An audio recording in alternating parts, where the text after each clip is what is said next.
네, 오늘 암송대에 오신 여러분을 진심으로 환영합니다. 저도 목회자 자녀인데요.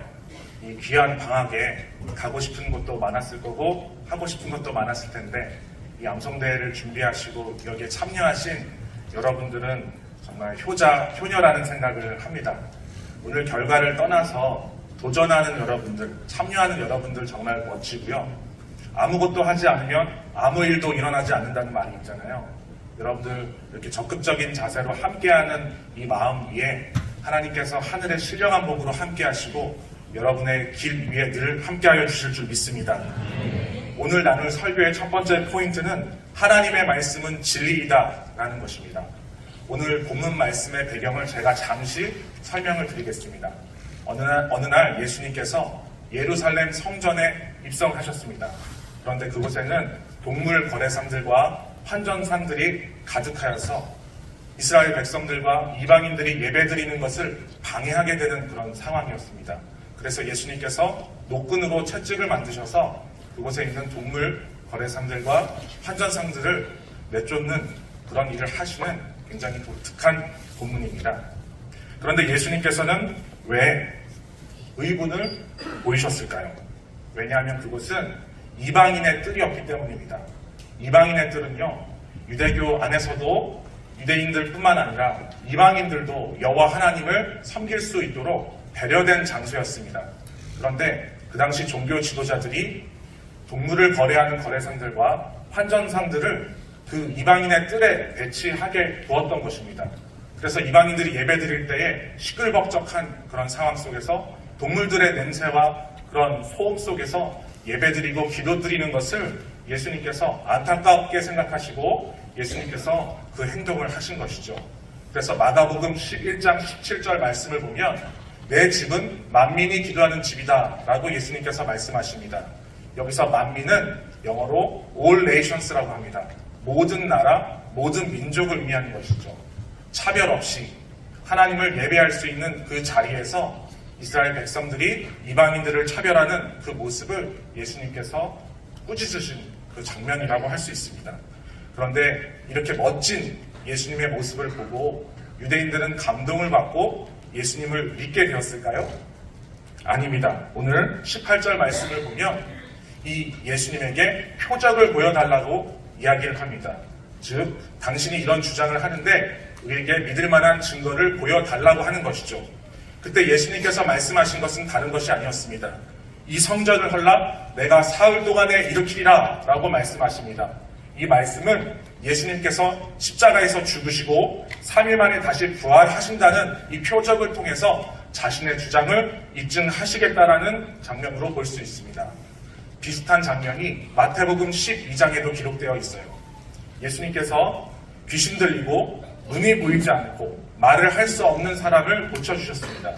그런데 바리새인과 서기관들은 그 현장에서 예수님께 또다시 도전합니다. 우리에게 표적을 보여주십시오. 우리에게 증거를 보여주십시오. 라고 도전을 합니다. 바로 그때에도 예수님께서 말씀하시기를 악하고 음란한 세대가 표적을 구하나 선지자 요나의 표적 밖에는 보일 표적이 없느니라 라고 말씀하십니다. 여기서 말씀하시는 요나의 표적은 예수님께서 십자가에서 죽으시고 3일 만에 다시 부활하시는 이 표적, 이 증거를 통해서 자신이 어떤 분인지를 계시하시길 원하셨다는 것입니다. 한번 정리를 해보겠습니다. 우리 하나님은요, 사실 입증하실 필요가 없으신 분입니다. 그리고 우리 성경도 입증할 필요가 없이 진리인 말씀입니다. 하지만 하나님께서는 우리를 너무나 사랑하셔서 이 땅에 전능자가 오셨다 가시면서 확실한 증거, 예수님의 부활을 우리 가운데 주신 줄 믿습니다. 그래서 예수님이 정말 부활하셨다면 예수님이 구약성경에서 예언되어 왔던 하나님의 아들이시고 메시아이시고 그리스도이심을 확증해 주시는 것입니다. 그리고 우리 예수님께서는 이 역사 가운데 우리에게 예수님이 부활하셨다라는 증거들을 남겨주셨어요. 첫 번째는 제자들의 변화입니다. 제자들은 예수님께서 체포되셨을 당시에 무서워서 다 도망가고 벌벌 떨면서 숨어 있었습니다. 그러나 예수님이 부활하시고 성령 하나님께서 임재하신 이후에 이 제자들은 광장으로 나옵니다. 그리고 그곳에서 예수님이 죽었다가 다시 부활하셨다고 선포하는 장면이 사도행전에 기록되어 있습니다. 이 제자들은 그 이후에 자기의 인생을 들여서 이 복음을 증거하다 결국 순교하는 그런 자리에까지 나아가게 되죠.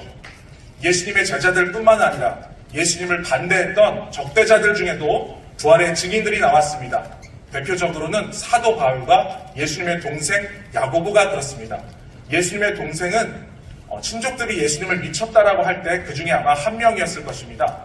그런데 예수님의 부활을 목격한 이후에 그는 부활의 증인이 되었고, 야고보서에 보면 자기 자신을 그리스도의 종으로 표현하는 것을 우리가 살펴볼 수 있습니다. 그리고 이 야고보 또한 순교로 하나님께 영광을 돌리게 됩니다. 사도 바울에 대해서 여러분 너무 잘 알고 계실 거예요. 다메섹 도상에서 부활하신 주님을 만난 이후에 이 사도 바울은 자기의 인생을 주님께 드렸습니다. 그리고 평생에 걸쳐서 이방인들에게 복음을 전하는 사명을 감당했습니다. 그리고 최후에는 로마에서 참수형을 당하는 순교를 당하기까지 하였습니다. 여러분, 거짓말을 위해서 자기 인생을 버릴 수 있겠습니까? 확실하지 않은 것에 대해서 자기와 자기 주변의 사람들의 인생을 포기할 수 있겠습니까? 그 당시 유대인들에게 사도 바울의 개종은 굉장한 충격이었을 것입니다. 지금 이스라엘과 팔레스타인이 전쟁 중에 있습니다. 그런데 비유하자면 마치 하마스의 지도자가 다음날 유대교 회당에 나타나서 자신이 믿고 있었던 것은 신념이었다고 만약 밝힌다면 얼마나 전 세계가 깜짝 놀랐겠습니까? 그 당시 예수님께서 부활하셨고 예수님께서 성경의 주인공이신 하나님의 아들이심을 사도 바울이 전파하였을 때 그 당시 사람들이 받았을 충격이 어떠할까? 우리는 상상해 볼 수 있을 줄 믿습니다. 또 마지막 한 가지로 이 개인들의 변화들 뿐만 아니라 이 사회 전체가 예수님의 부활 때문에 변화되었습니다. 이스라엘 백성들은 지금도 굉장히 보수적으로 하나님의 율법을 사랑하고 안식일을 거룩히 기념하고 구별하여 지키고 있습니다. 그런데 예수님이 부활하신 이후에 예수님이 부활하신 이 주일에 모여 예배드리는 것이 너무 기뻤던 나머지 점차적으로 안식일에도 모이고 주일에도 모였던 그들이 안식일이 아닌 이 주일에 모여서 하나님께 예배드리는 그런 놀라운 변화가 있었습니다. 지금 우리에게는 이것이 충격적인 일이 아닐 수 있지만 그 당시 우리가 2000년 전으로 돌아가 본다면 이것은 너무나 충격적인 사실입니다. 그 당시 유대인들은 자신의 죄의 문제를 하나님 앞에 가지고 나아갈 때 동물의 희생 제사를 통해서 자신의 죄를 용서함을 받았습니다. 그러나 예수님께서 죽으시고 부활하신 이후에 십자가에서 치르셨던 예수님의 이 영원한 제사가 완전하게 드려진, 단번에 드려진 완전한 제사임을 깨닫고 그리스도인들은 동물 희생 제사에 참여하지 않기 시작했습니다. 여러분, 영혼과 구원의 문제를 놓고 우리가 도박을 할 수 있겠습니까? 나뿐만 아니라 사랑하는 가족들에게마저도 이 동물 희생제사에 참여할 필요가 없다고 여러분 그 당시 유대인들이 권면하는 것은 결코 쉬운 일이 아니었을 것입니다. 그럼에도 불구하고 예수님의 제자들뿐만 아니라 예수님의 대적자였던 사도 바울뿐만 아니라 그 당시 유대인들이 이런 놀라운 변화 가운데 하나님 앞에 나아갈 수 있었던 것은 그들이 용기가 있었던 것이 아니라 예수님의 부활이 역사적인 사실이었기 때문에 그들이 예수님의 부활을 목격하였기 때문에 그리고 성령 하나님께서 이 부활의 증인들을 통하여서 유대인들에게 그리고 이방인들에게 예수님을 믿는 은혜를 주셨기 때문에 가능했던 일인 줄 믿습니다. 다른 종교는요 무조건 믿어야 합니다. 다른 종교에도 우리가 가지고 있는 성경처럼 경전들이 다 있거든요. 그러나 우리 기독교는 차별성이 있습니다. 요한복음 2장 22절 오늘 말씀을 보면 죽은 자 가운데서 살아나신 후에야 제자들이 이 말씀하신 것을 기억하고 성경과 예수께서 하신 말씀을 믿었더라 라고 고백하고 있습니다.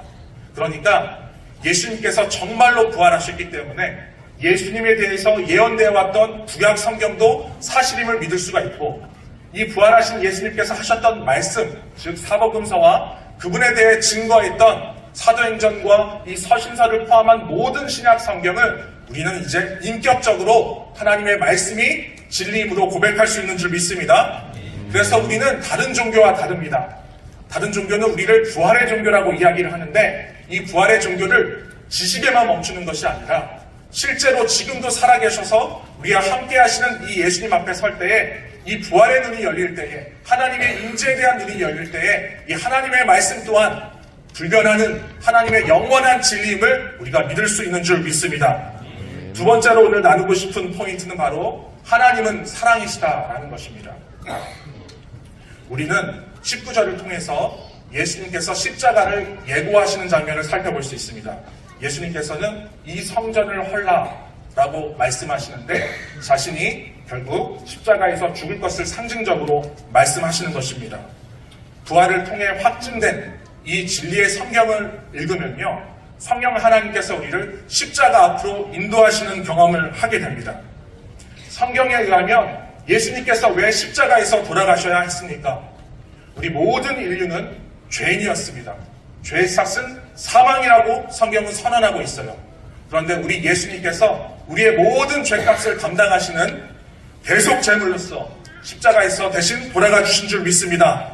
우리 인류와 하나님 사이의 깨어진 관계를 회복하시기 위해서 예수님께서 화목 제물로서 십자가에서 희생되신 줄 믿습니다.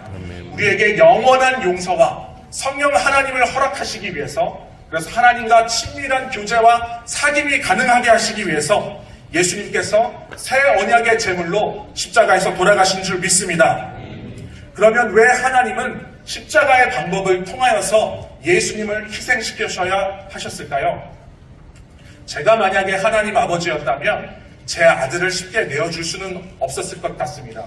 그럼에도 불구하고 아들을 내어줘야 했다면 저는 가장 고통이 덜한 사형 방식이 있었던 때를 고르고 골라 썼을 것 같습니다. 그러나 우리 하나님과 예수님께서는 그렇게 하지 않으셨어요. 인류 역사상 가장 끔찍하고 잔인하고 수치스러운 사형 방식이 있었던 이 십자가의 때를 고르고 골라서 아들 예수님을 십자가에 내어주신 줄 믿습니다. 왜 그렇게까지 하셔야 했을까요? 저처럼, 믿음이 적었던 저처럼 끝까지 하나님의 사랑을 의심하고 조금 더 알려달라고, 하나님의 사랑이 조금 더 알길 원한다고 계속해서 하나님 앞에 부족하다고 이야기하는 저와 같은 사람이 있을 줄 아시고 예수님을 가장 끔찍한, 가장 잔혹한 십자가 가운데로 내어주신 그 하나님의 마음이 이 시간 성령 하나님을 통해 우리 마음 가운데 부어지기를 원합니다. 십자가를 통해서 삼위일체 하나님은 우리를 향한, 이 죄인들을 향한 하나님의 사랑을 확증하셨습니다. 예수님께서는 십자가에서 육체적으로, 심적으로 또 영혼의 영적인 고통을 겪으셔야만 했습니다. 가장 큰 고통은요, 육체적인 고통, 심적인 고통이 아니었다고 해요.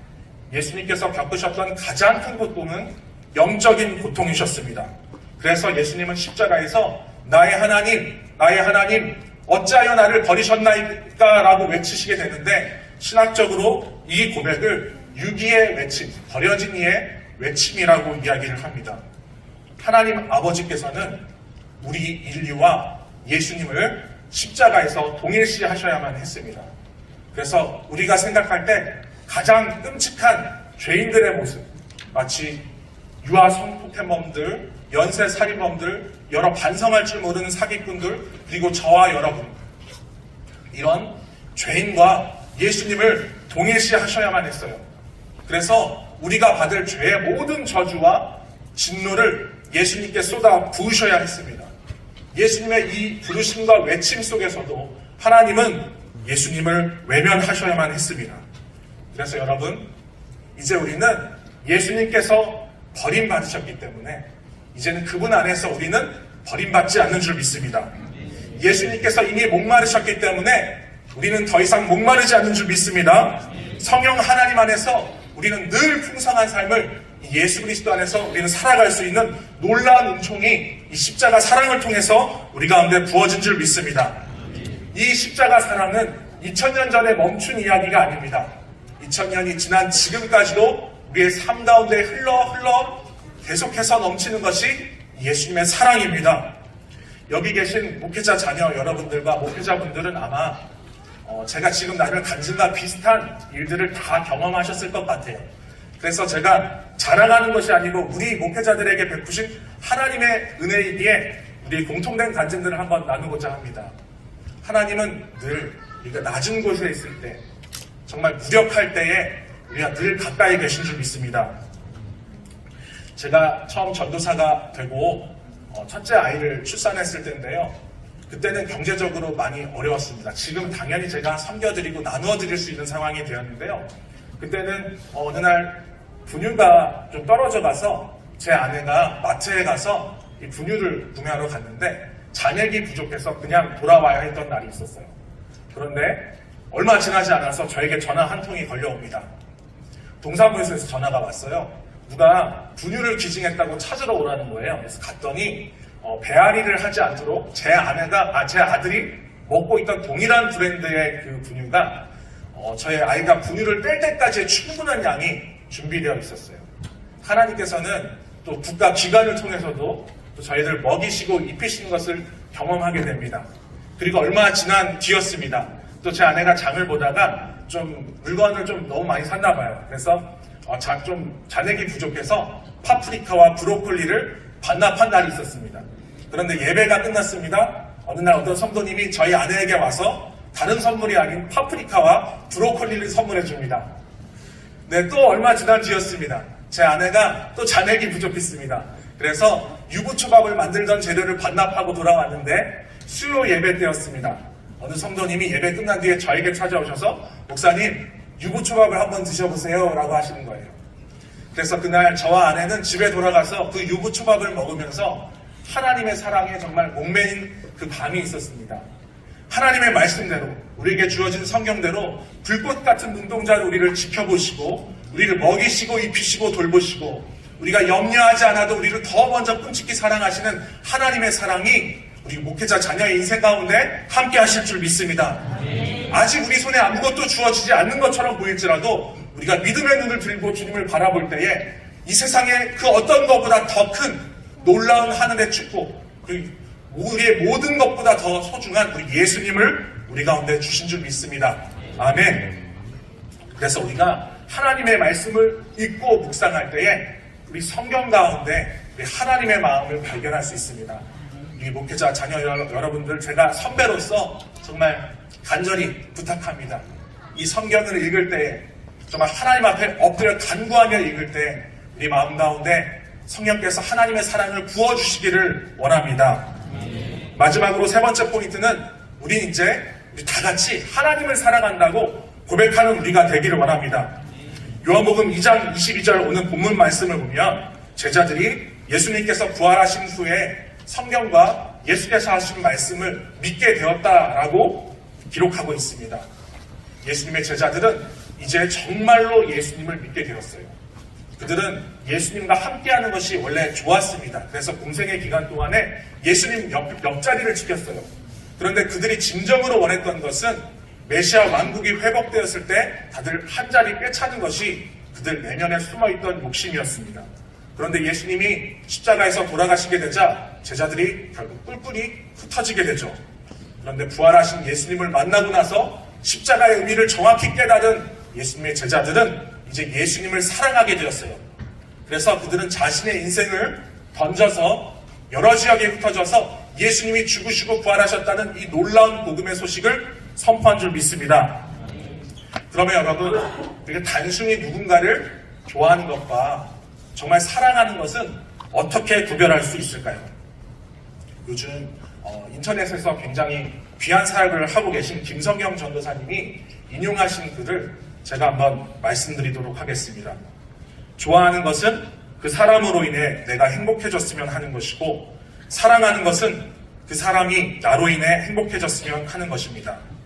좋아하면 욕심이 생기고, 사랑하면 욕심을 포기하게 됩니다. 꽃을 좋아하는 사람은 그 꽃을 꺾지만 꽃을 사랑하는 사람은 그 꽃에 물을 줍니다. 라는 이 글을 인용하시면서 이분이 이렇게 고백하세요. 예수님을 좋아하는 사람은 예수님을 꺾으려고 하지만 예수님을 사랑하는 사람은 예수님께 나를 꺾어드리고 싶어진다. 라고 고백하는 것입니다. 제가 이 메시지를 들으면서 하나님 앞에 묵상하게 됐습니다. 진짜 신앙은요, 우리가 천국 가기 위해서, 우리가 복 받기 위해서 예수님을 이용하는 신앙이 아닙니다. 내 죄를 용서받기 위해서 죄를 짓고 나서 죄를 처리하는 용도로 예수님 앞에 나아가는 것, 그것은 예수님을 사랑하는 것이 아닌 줄 믿습니다. 진정한 신앙은 예수님을 사랑하기 때문에 우리 인생의 가장 중요한 것, 우리의 생명, 우리의 마음, 우리의 시간, 우리의 모든 것을 기꺼이 기쁨으로 주님께 내어드리는 것이 진정한 우리 신앙인 줄 믿습니다. 그래서 예수님은 나의 주님이십니다. 예수님은 나의 왕이십니다라는 고백은 예수님을 사랑하는 사람만이 할 수 있는 고백인 줄 믿습니다. 그런 의미에서 여러분, 우리 부모님의 얼굴을 한번 떠올려 보셨으면 좋겠습니다. 부모님의 사역도 한번 떠올려 보셨으면 좋겠어요.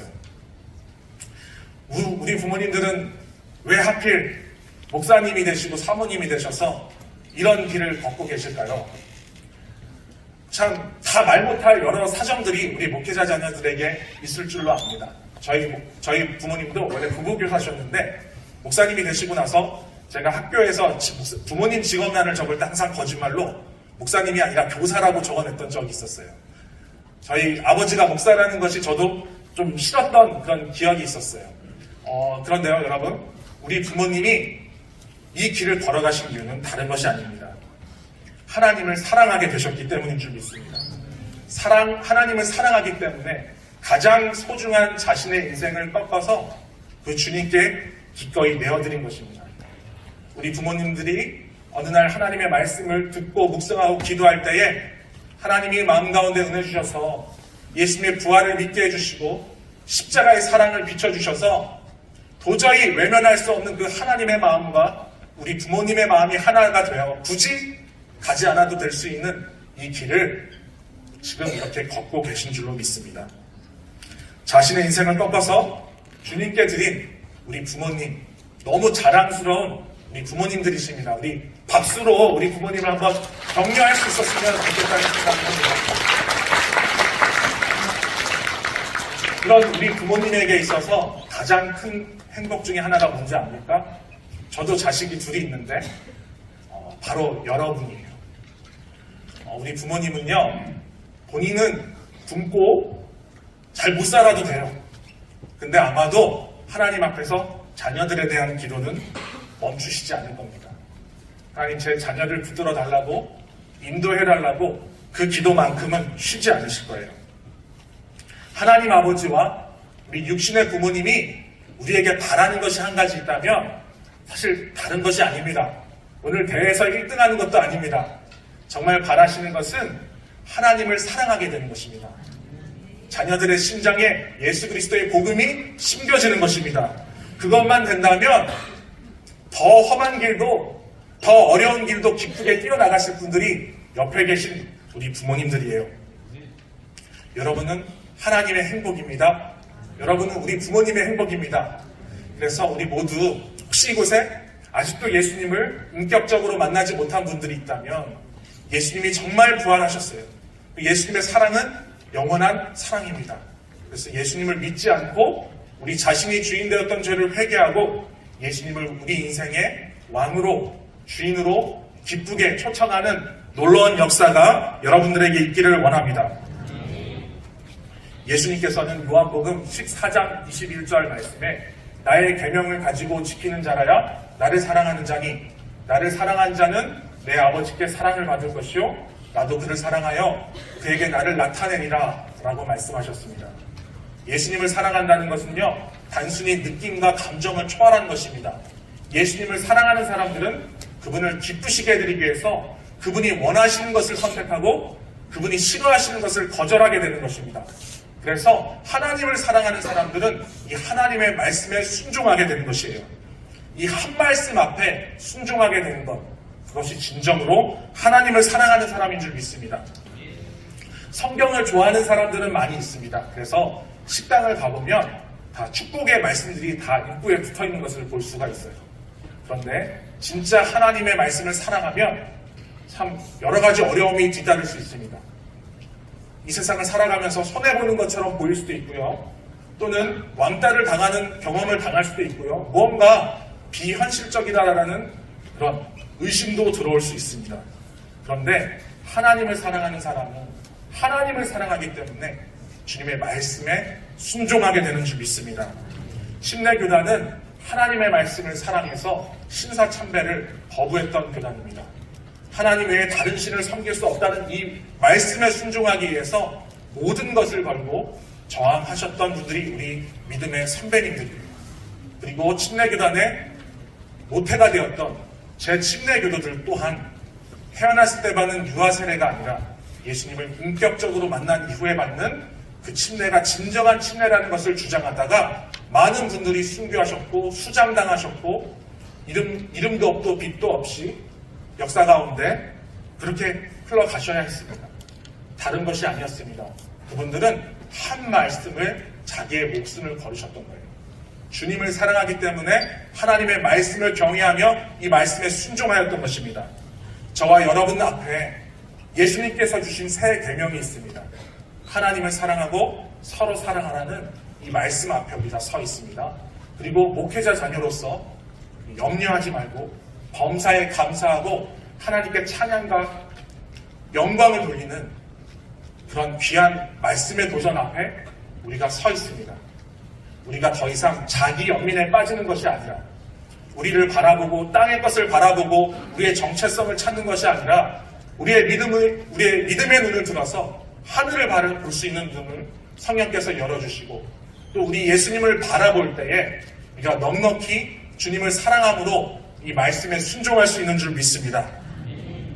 이 말씀을 마무리하겠습니다. 예수님께서 부활하신 것을 통해서 우리가 인격적으로 하나님의 말씀이 이 성경이 진리임을 믿게 해주셨어요. 그리고 우리가 이 성경을 읽을 때에 하나님의 사랑을 성령께서 우리 심장에 새겨주십니다. 그리고 우리는 하나님의 사랑을 늘 경험하는 것에만 머무르는 것이 아니라 이제는 우리 입술로 우리의 삶을 통해서 우리의 가장 소중한 우리의 인생을 주님께 맡겨드리며 주님을 사랑한다고 고백하는 저와 여러분이 되길 원합니다. 이것은 우리의 다짐으로 되는 것이 아닙니다. 예수님께서 먼저 가장 소중한 꽃을 꺾어서 우리에게 내어주셨다는 것을 여러분 기억하시길 바랍니다. 하나님께서 가장 소중한 아들 예수님을 우리에게 내어주셨다는 것을 여러분의 기도와 여러분의 예배와 묵상 가운데 늘 먼저 경험하고 그 사랑의 힘으로 성령의 도우심으로 우리가 하나님의 말씀에 순종하는 축복이 넘쳐나는 저와 여러분이 되시기를 간절히 축원합니다. 기도하겠습니다. 하나님 아버지, 하나님의 은혜 가운데 저희를 목회자 자녀로 불러주심을 감사합니다. 하나님 또한 예수님께서 부활하여 주셔서 우리에게 믿을 만한 증거를 주시고 진리인 성경을 우리에게 주심을 감사합니다. 그리고 성령 하나님을 통하여서 예수님의 사랑을 만나게 하시고 이제는 우리 인생의 가장 소중한 분 이 예수님이 우리의 전부이심을 고백하게 하심을 감사합니다. 하나님, 우리 목회자 자녀들이 이 땅을 살아가는 동안에 하나님의 말씀을 지식으로만 깨닫는 것이 아니라 실제 삶 가운데 경험하게 하시고 늘 함께 하시는 주님을 바라보게 하시고 항상 기쁨과 감사함으로 하나님께 영광 돌릴 수 있는 축복된 인생으로 주님 인도하여 주시옵소서. 살아계신 예수님의 이름으로 기도드립니다. 아멘.